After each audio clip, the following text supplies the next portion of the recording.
Hello, my name is Christanna, and today we will be discussing a punishment procedure plan. For this punishment procedure plan, my learner is Miley, an 11-year-old girl who engages in inappropriate verbal statements directed towards others. Inappropriate verbal statements are defined as Miley directing a statement toward another person that includes name-calling or a negative statement about the person's appearance, abilities, or personal characteristics. Examples of this behavior may include statements such as, "You're stupid," "You're ugly," "loser," "dummy," or "nobody likes you." A non-example would be Miley appropriately expressing that she is upset or disagrees with someone without using an insulting statement, or giving an appropriate compliment to someone. Each inappropriate verbal statement will be counted as one occurrence of the target behavior. Decreasing this behavior is important because making inappropriate verbal statements toward others can negatively affect Miley's relationships and social interactions with the people around her. If this behavior continues, it could make it difficult for Miley to build and maintain positive relationships with her peers and others that she comes in contact with, whether it be on a daily basis or for the first time. Decreasing this behavior can also give Miley more opportunities to learn and use appropriate ways to communicate when she is upset or disagrees with the actions or thoughts of someone else. For Miley's case scenario, I would use negative punishment through response costs to decrease her inappropriate verbal statements. Miley would have 30 minutes of earned Roblox time available to her each evening. Following each occurrence of an inappropriate verbal statement, 3 minutes would be removed from her earned Roblox time. This would be considered negative punishment because something that Miley prefers is being removed following the target behavior with the goal of decreasing the likelihood that the behavior will occur again in the future. I selected response cost because Roblox has already been identified as a preferred activity for Miley, so losing a small amount of that time may help decrease her inappropriate verbal statements. Lerman and Vondron discuss response cost as a form of negative punishment that involves removing access to a reinforcer after the behavior occurs. To implement this procedure safely and ethically, I would first make sure that Miley understands the expectations and what will happen if she engages in an inappropriate verbal statement or name calling. I would also make sure that the amount of Roblox time being removed is not excessive. Lerman and Vondron discussed the importance of not using a punishment procedure at a greater intensity or for a longer amount of time than what is actually needed to decrease the behavior. For this reason, I would start by removing 3 minutes of Miley's earned Roblox time rather than immediately using a larger amount and monitor her data to determine if that amount is effective. I would also continue reinforcing Miley when she uses appropriate ways to express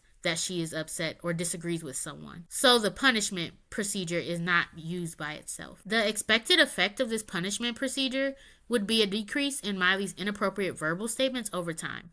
I would continue collecting frequency data on the target behavior to determine whether the response cost is actually decreasing the behavior or not. I would also monitor Miley for any unwanted side effects that may occur while the procedure is being used. Lerman and Vondron discussed how punishment procedures can sometimes result in undesirable effects such as increases in aggression, emotional responding, other problem behaviors, or decreases in appropriate behavior. Because of this, I would monitor for any changes in Miley's behavior that may occur after the procedure is introduced to her. If I notice an increase in unwanted side effects or that the procedure was not decreasing the target behavior, I would reevaluate the procedure rather than continuing to use it as it is.